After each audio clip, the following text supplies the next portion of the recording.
Welcome to Wise Up Governance and Boards podcast, brought to you by 3 Wise Owls Governance Consultants. Covering hot topics in governance, risk, latest regulatory changes, and issues keeping directors and executives awake at night. Here are your hosts, Ainslie Cunningham and Deb Anderson. Welcome to another episode of Wise Up Governance and Boards. Today we are joined by rugby league legend Steve Renouf. Steve is the Deadly Choices Ambassador for the Institute for Urban Indigenous Health. Steve is a Gunggari and Gubbi Gubbi man. He holds the record for the most tries for the Broncos, with 142 tries, wow, and was named in the Broncos 10 and 20-year teams, the 25-year grand final team and the Indigenous team of the century. He played 212 Broncos games, 11 Queensland State of Origin games, 9 International Australian Rugby League tests, and was part of 4 premiership winning teams for the Broncos. As a Deadly Choices Ambassador, Steve is an inspiration and fantastic role model.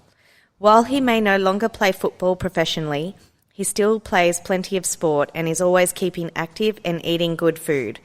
He is a loving father to his 5 children and openly talks about his life with diabetes, encouraging everyone to make healthy choices.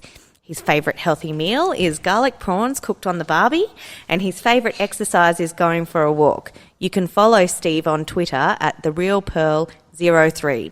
And Steve's deadly choice is to eat healthy, keep active, and keep his diabetes under control. Welcome, Steve. Thanks for having me.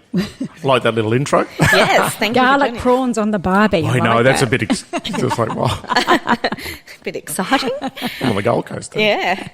So tell us a little bit about the Deadly Choices program, Steve. Yeah, look, Deadly Choices is celebrating its 10 years this year, so we're very fortunate that we are still operating the way we were, and Deadly Choices obviously was born out of the Institute for Urban Indigenous Health. We, when we first came together back in 2009, 2010, we had to have a community engagement program for the community, and Ian Lacey and Keiran were 2 young men at the time, and they're still young, they're a bit younger than me, but we employed them, brought them on board and they came up with the original idea. So Deadly Choices was born as a schools program for Aboriginal and Torres Strait Islander kids, just around healthy lifestyles, so eating the right thing, drinking plenty of water and having plenty of sleep and all that. So it was reinforcing what would have been taught at school as well, but we specifically target Aboriginal and Torres Strait Islander kids within a school, and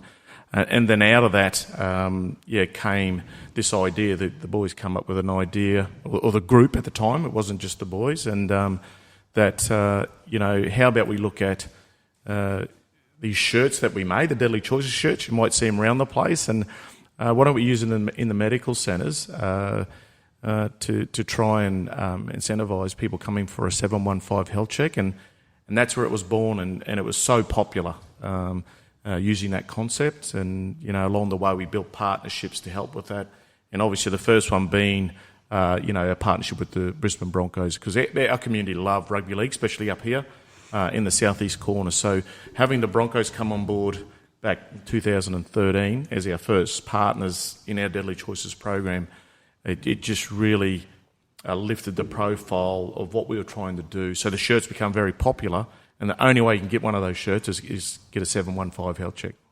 So tell us a little bit about what that health check is. Yeah, that health check is just, we have your normal testing. So it's when you go into a clinic, one of our AMSs, you'll have a Aboriginal Torres Strait Islander nurse or health worker will come and do your blood glucose levels, pricking the finger, and do your blood pressure, and so they're just your general checks when you're coming in to see the GP. But a 715 health check is obviously a lot more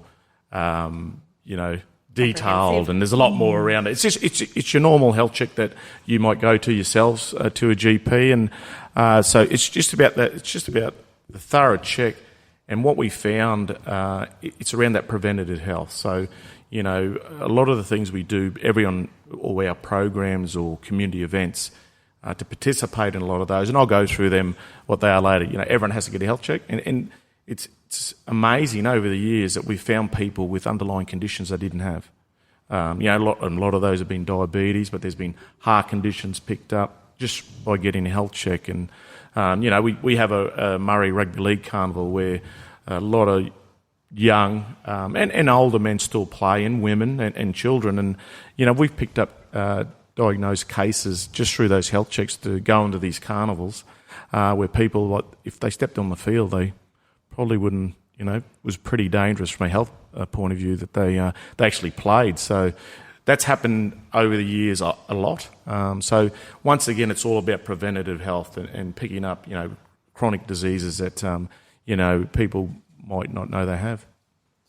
And I think you've been quite open about having diabetes yourself. Yes, Has that been a catalyst to help you want to help others? Yeah, without a doubt. I was diagnosed when I was 22, virtually at the start of my career. Even though I started the Broncos at 17, breaking in the first grade, I think 91 was really my first, full-time in the A grade at the Brisbane Broncos.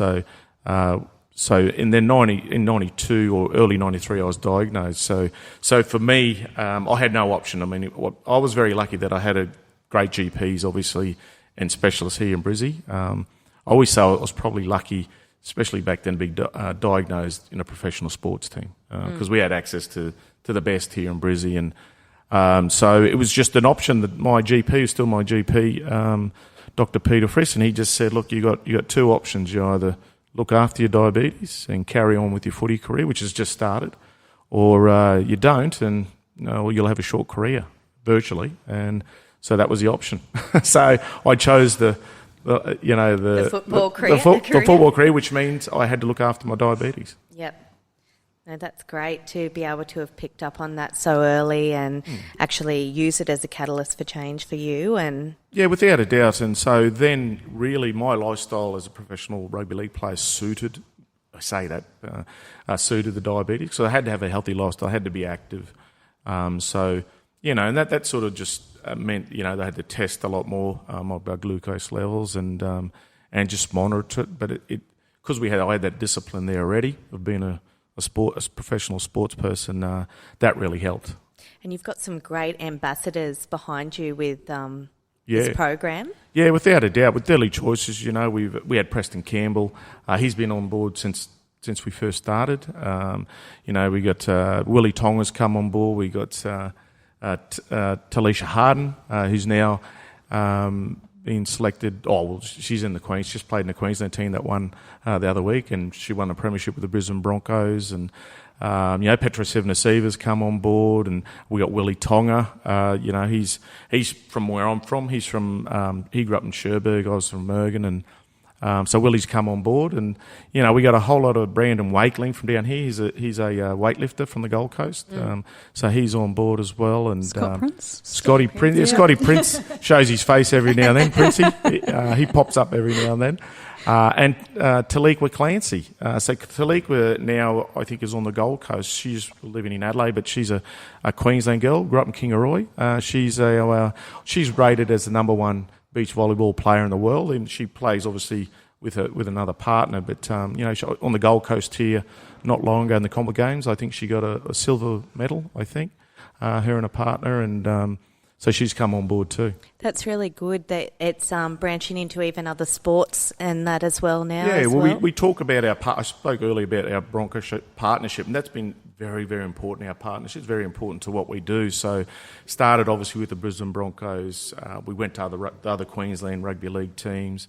We've got a few teams in Sydney.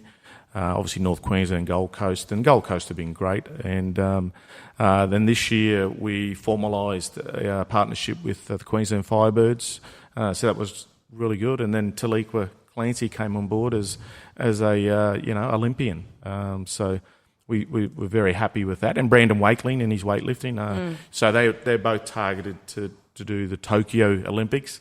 Let's hope they will go ahead. Yeah, and it's so nice to see some really amazing role models for the Aboriginal and Torres Strait Islander community as well, so that, kids going through school have got some amazing role models to aspire to. And yeah, without a doubt. And, as I said, we started out just with a school program, and that still rolls on. So, we're in a lot of schools here in Queensland, obviously, and across the state. So when we first started, we were the Institute for Urban Indigenous Health, but obviously Deadly Choices, we then, the Queensland State Government were very happy with what was being done within Deadly Choices. So we got funding to do statewide rollout of Deadly Choices as well. So, and that's been going really well.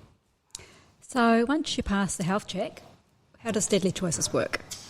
Well, outside of that, so as I said, Deadly Choices is a program. So we have a lot of other programs around Deadly Choices as well.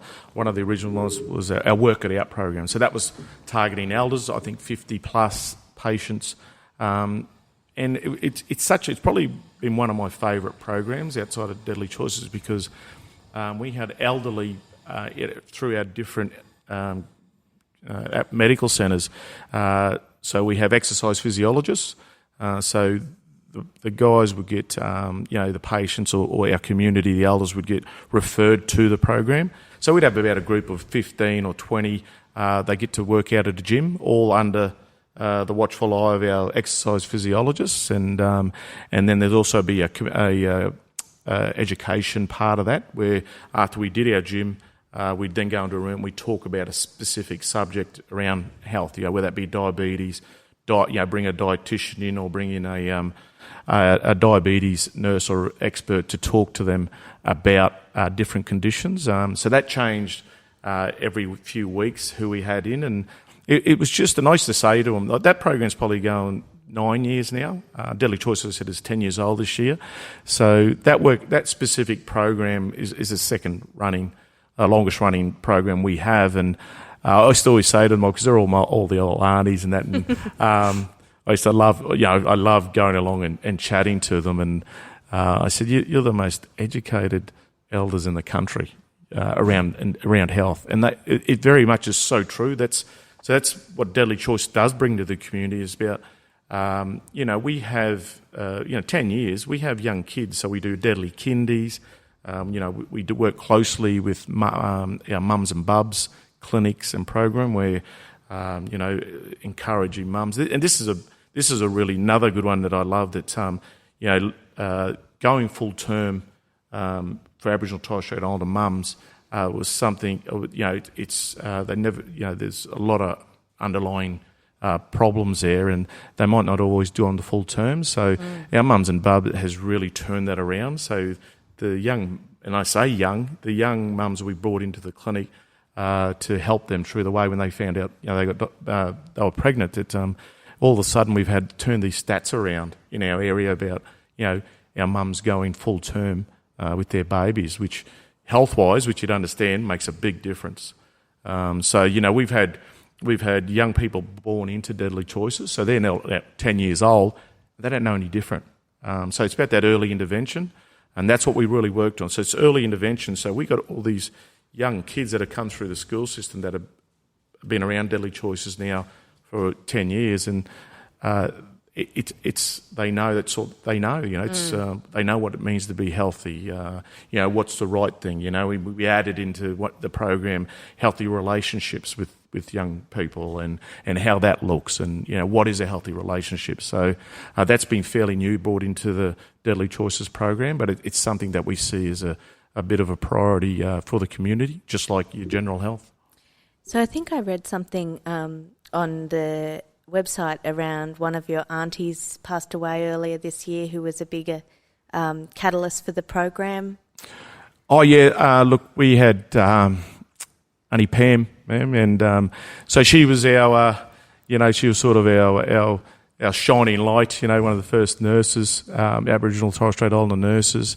And Auntie Pam passed, and she was, a big part of what we'd done, and obviously very important when we first started, and that was around the Institute. So, she was sort of our number one ticket holder, you'd call, and so it's just around those people, and that's where we recognise all of our elders who they fought for this way back, and my dad was one. He was there as well, and so they fought where we are today. They had to fight for that back in the day, so that's why we're very appreciative of what we never forget that.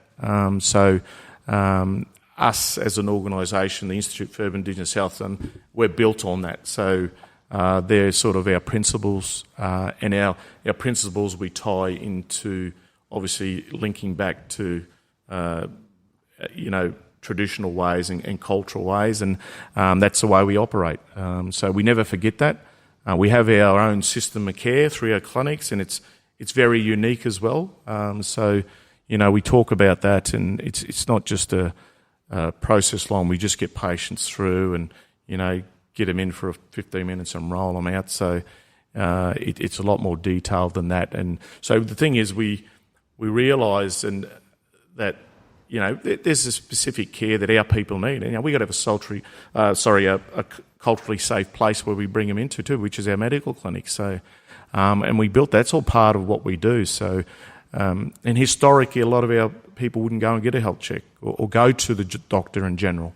And that's a few of the questions we got asked earlier about why do we have Aboriginal specific medical centres. I said, well, firstly, we couldn't believe someone asked that, but yeah, and absolutely. then and then we just go, well, look at what's happening. They'll come and they all feel great. They're not intimidated by it. Anyone in general can get lost in our medical system, and that's nothing against our medical system because Australia's got one of the best in the world.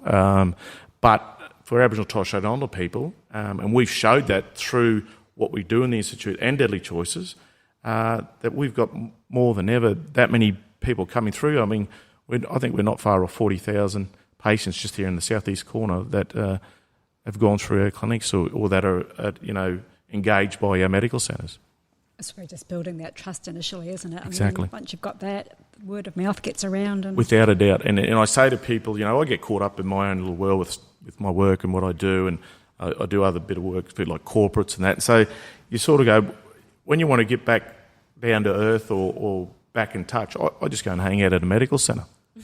Yeah. To be honest, and a lot of the other ambassadors say that they just love.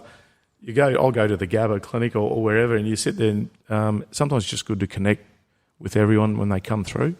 You sit down and have a cup of tea with the elders, and it's lovely. Yeah. So let's talk about bringing those medical centres together as part of the Institute. How has that worked? So originally the idea came up, I think it was about 2009, and I think we might have formed in 2009, but we had the 4 medical centres. So we had Kelwyn here on the Gold Coast, Ulubirabara at Stradbroke Island, Aches Brisbane, which is at Wollongabba, and it's still there, and Camboos at Ipswich. So they were all community-controlled Aboriginal medical services. So they had their own active board. So then we had to talk to them and just say, well, this is the plan. Do you want to be a part of it? And we couldn't have done it without them. So we had to bring those 4 together, form another governing board, which came under the Institute for Urban Indigenous Health. They all have representation on the Institute's board, and then they just moved forward, making the decisions together. And obviously that was around a lot of governance areas, funding and administration, and I'll be very honest here, that needed to be looked at. This is 11, 12 years down the track. We go back, that really need to be looked at. And I think that was a big reason why things did happen that way. And all of a sudden, everything's running really well. We're 11 years down the track of the Institute, and, everything's going on really well. We've grown that from 4 to 22 medical centres. And when I say that to people, and they sort of go, you see their faces, why? And I said, well, a lot of people don't know, but the southeast corner of southeast Queensland is the fastest growing Indigenous population in the country. So we had to get the services out there for where our big populations of our people were living. What sort of challenges have you had in getting funding? Oh, look, I think it's a little bit out of my realm, but obviously been involved from the start. We've been pretty good. The reason being, my CEO will probably say different because he's at the forefront of all that, but I think what's happening quickly for us, our growth, obviously. So all along, And I got to give our CEO, Adrian Carson, a big rap here because we've grown so quickly. When you think about that. So we're an organisation, started with 4, 10 years later, 11 years later, we've got 22 medical centres. We got all this governance around all of that. And it has been a quick rise. And to having control that and operate in that says a lot about our leadership. We do have some great leaders within the organisation. Adrian Carson's one of them, and there's many others. So without that, I could sit here and say, it just happened.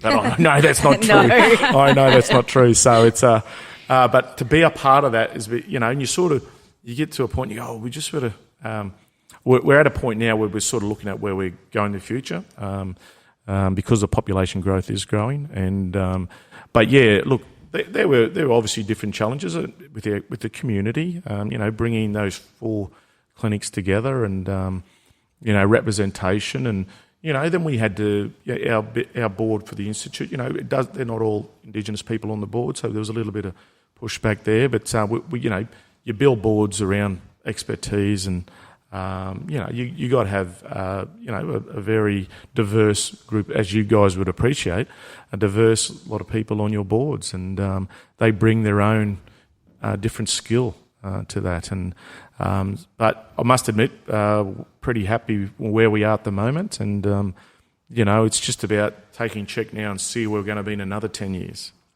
And that is happening. So the thing is, it's been such a juggernaut of a organisation, really.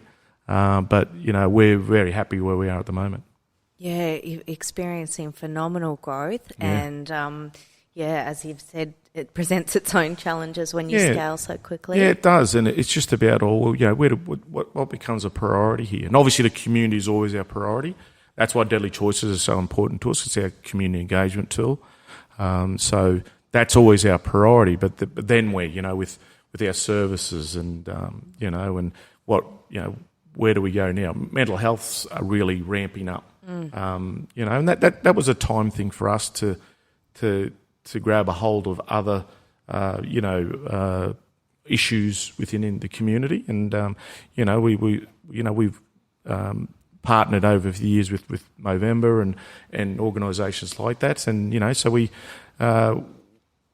make sure, this is what I always say to people, if we want to go into an area, and really the thing is we will do it when we know time's right, or we know we have the capacity to deliver. So we'll never go in short on something. Yeah. And that's why it might take a little bit longer, but that's the way our governance system's set up. We don't want to go into one area and go, that's going to fail, because we just can't afford, you just don't want to have that happen. And what sort of challenges and opportunities has COVID presented? Oh yeah, it's funny because we just weren't sure like everyone else, and so I'd sort of sat back at the start of that, we were in isolation, and then all of a sudden we started we're sitting here in your studio, and we've had this overnight studio pop up. It's amazing. So young Jackson Canuto, he's our producer and expert. And out of that, I got my own podcast. I was very happy with that. Welcome to the crew. Yeah, I know. And so now we've reached the community out of necessity. So remembering that all our programs are interface with the community like this, one-on-one. You see them face-to-face, and that stopped. So then we know a lot of our mob are on Instagram, a lot are on Facebook. Facebook is massive.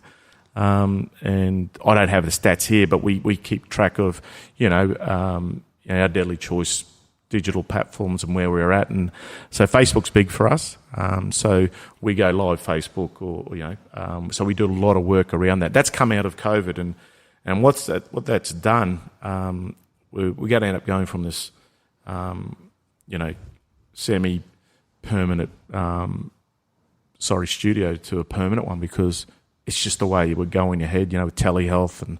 And so it's been great, to be honest. And I think that was the only... when you thought about it originally, you thought that was going to be a challenge because we couldn't interface with the community, but that was just another way. And the funny thing is we'll just keep doing that.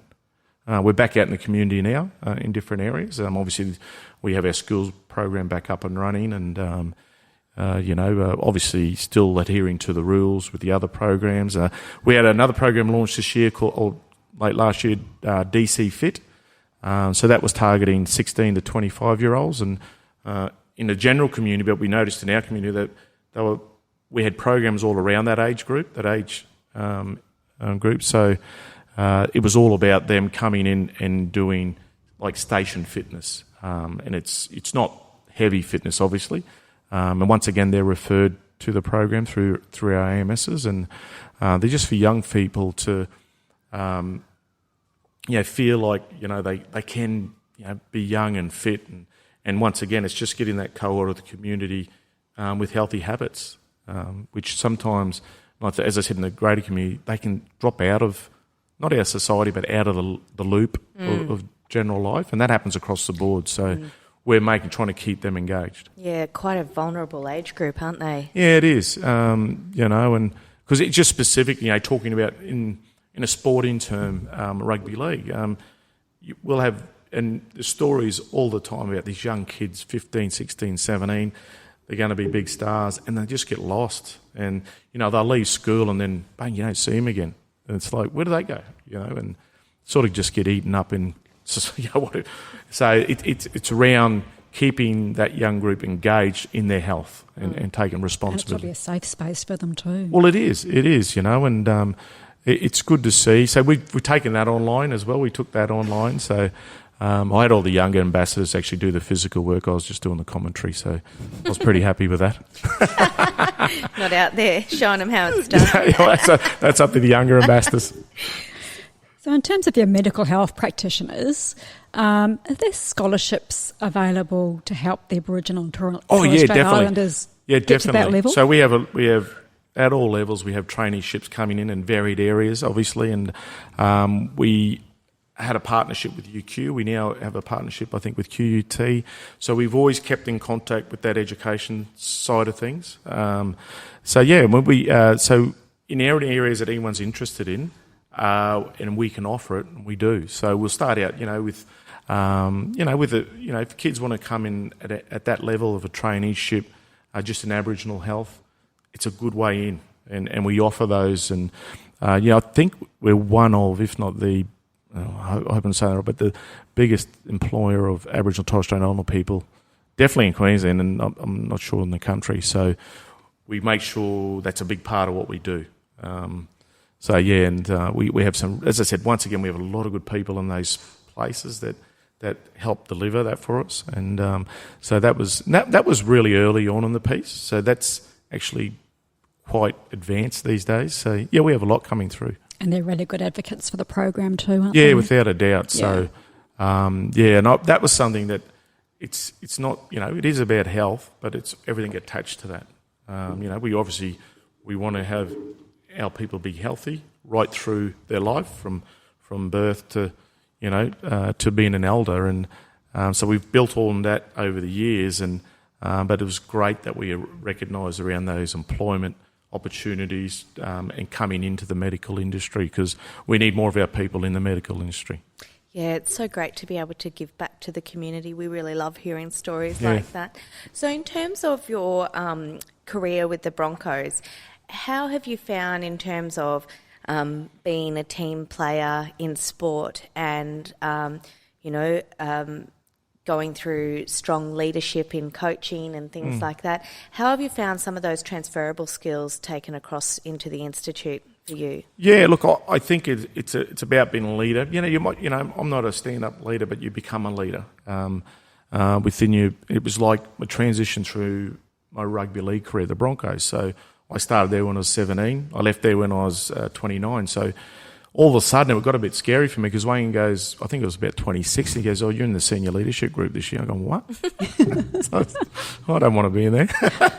But you know what I mean? There. But you know what I mean? That's sort of used as an example, and then all of a sudden you got this responsibility. So then we're in the little special group who make decisions around the team. I said, "Wow." And I was obviously just came through as a kid, and I was happy where I was, and so just in the rugby league space that happened, and then it happens like even with the Institute and what we've done at Deadly Choices. So being there at the start, same thing. When we first started, you do in your own right, whether you want to or not, you become a leader within the group. So, and as I said, having great leaders is the big thing for me. So having Wayne Bennett and our board and our owners during that period from 88 through the 90s was amazing. And it gives me goosebumps when I talk about those men but and women that, you know, the reason why Brisbane are where they are today is because we're their foundation. And the same with the Institute, to be honest. And, you know, Auntie Pam and, you know, Adrian Carson, Cindy Shannon, she was our first CEO. And so, you know, and that's held there. And I must admit, the thing is, a good leader will put good people around them. And that's exactly what's happened. So, as I said, we've got a lot of good leaders within this organisation, and that's why we're so successful. You're a dad of 5. Most of there's quite a few of your kids who've got diabetes as well. Yeah. And the work that your wife does in terms of... Yeah, my ex-wife. Oh, sorry. Steve. Sorry. That's okay. Do you want us to edit that out? No, all good. That's all good. A lot of people do that. So have 5. The 5 of the kids have type 1 now, diabetes. So Sunny was she got diagnosed the same age as me. I was 22. She was 22 last year. She got diagnosed. So the 4 boys, they were diagnosed when they were 2.5, 4, 9. They were the first 3 boys. And then my eldest son, they were within 18 months of each other, actually, those 3. It was a really scary period. And then Sam, my eldest son, was diagnosed when he was 16. But they were successful with it. And as I said, you mentioned, you know, my ex-wife, we had a company together called Diabetes. So it was around products for people with diabetes, and she still has that running. And so the kids are really onto their diabetes, and you know, they are in their own right good role models for other diabetics. And we still try to. I've just gone back into diabetes. I've become the first ambassador for Australian Diabetes Educators Association, ADEA. So that's very new. That only happened last week. Congratulations. World Diabetes Day, on 4th of November.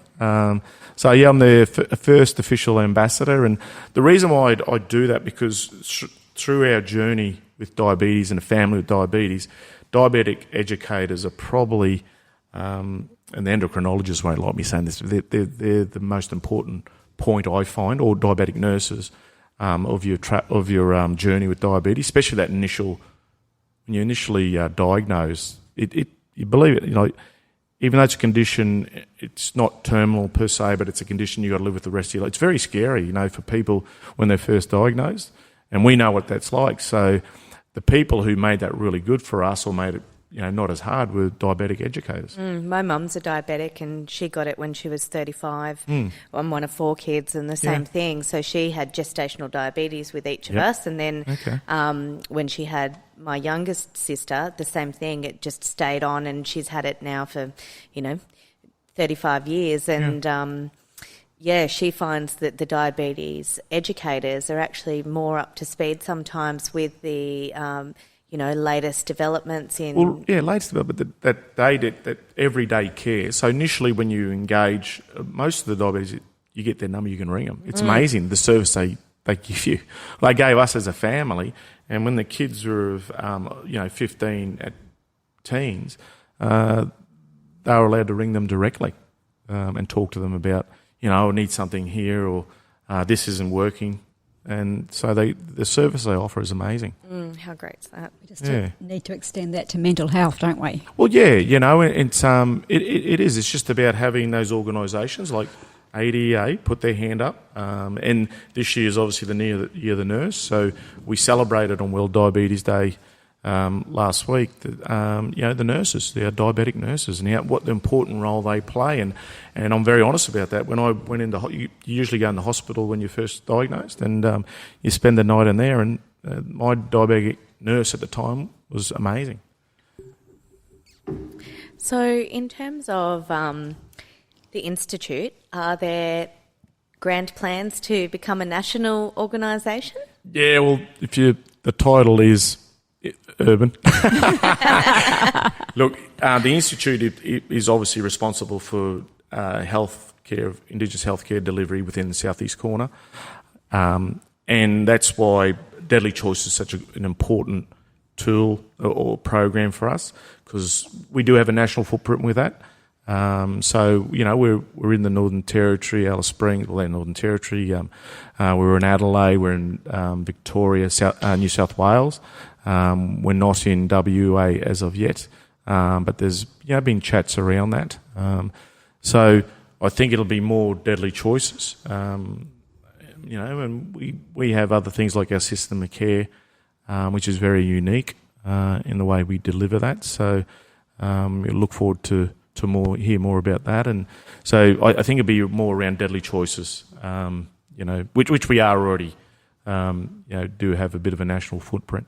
And do you find there's a common thread in terms of medical problems within your community? Oh yeah, without a doubt. Chronic disease, obviously, diabetes is massive, and heart disease. So a lot of the chronic diseases, and that's what we say. What the Institute and our programs bring, and I can say this confidently. I mentioned our Work It Out program for our elders. Well, we had people come into that program who've had, varied conditions over whether it be alcoholism, not drinking, but has had a stroke. I can guarantee you, by being part of that program for, they'll possibly part of that program for seven possibly years or the like, that we've extended their life through that. I can say that confidently, because the lifestyle they came from is totally different under, say, our Work It Out program. Because all of a sudden they've been a lot more active. They're in a gym, believe it or not, in a gym, not pushing the big heavy weights, but just moving, and, they had that social emotional interaction. That's massive. You talk about mental health. That's a real big thing within our programs, is being together. And when you, a lot of our community that come into our programs, there's varied levels of mental health within the groups as well. So that being together and coming together, it's huge. So that we hold a lot on that around, that emotional side of things, and our people love being together. To be honest, it's about getting together. And I always say, we go, if we go to a medical centre, you always find a new cousin there somewhere, or an auntie. Absolutely. So let's talk about culture. Aboriginal Torres Strait Islander community is the poster child for culture. What sort of things could organisations be learning from you guys in terms of developing a stronger culture within their businesses? Well, it's just about how you engage. I mean, I'll talk about non-Indigenous organisations, and it's about how you engage. So I do other work around reconciliation action plans, and some people over the years have boo-hooed them and saying that people organisations just ticking a box. Well, not if the organisation has made a real commitment. They're not, and I'll only get involved with companies that do, organisations. So I do a bit of work for Digital Health Australia, and we just launched ours the other week in ADEA week. Now, I can guarantee you that the people involved in our working group sincerely want to deliver what we have put out there in partnership with Reconciliation Australia. And so look at them. It doesn't necessarily have to be a wrap either. I mean, but if you commit, it needs to be done from the top, I believe. So the organisations I have been involved with, it's been from the CEO down. So once the CEO makes a commitment, that commits the whole company or the whole organisation. And I must admit the Digital Health Agency has done that. I did the same for Horizon Rail and Freight back in the day, and they're very much on board, and they've done their second one. I helped them deliver the second one, and then they went with it themselves. And so organisations who are fair income about it, I think that's a great way to go. So NAIDOC Week last week, what was your contribution to NAIDOC Week? So NAIDOC Week was fairly busy. We did a big push through digital health because I sit on one of the committees for the My Health Record, and we find that the My Health Record and digital health going forward, obviously as we just seen in COVID, it's going to be very, very important for health delivery across the country. So we launched that. We obviously did a lot of online, did a lot of interviews last week. I reckon pushing 40, I'm talking 40 wow. Radio interviews across the country.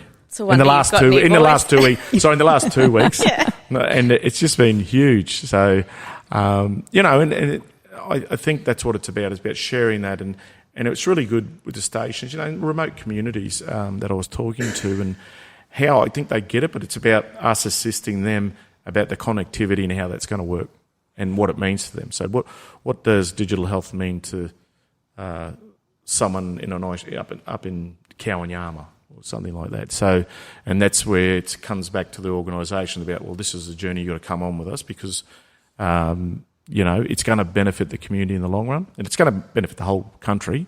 But a lot of the work I've been doing has been specifically with Aboriginal and Torres Strait Islander communities by delivering that through their radio stations. And we have a lot of other work happening around the country, Communities Excellence Program, which is East Arnhem Land, Port Hedland, Emerald here in Queensland. And so they're just models we're going to have around the country where we can show people within a community it'll work. So in terms of, obviously diversity is still a big on the agenda in terms of boards for Australian companies.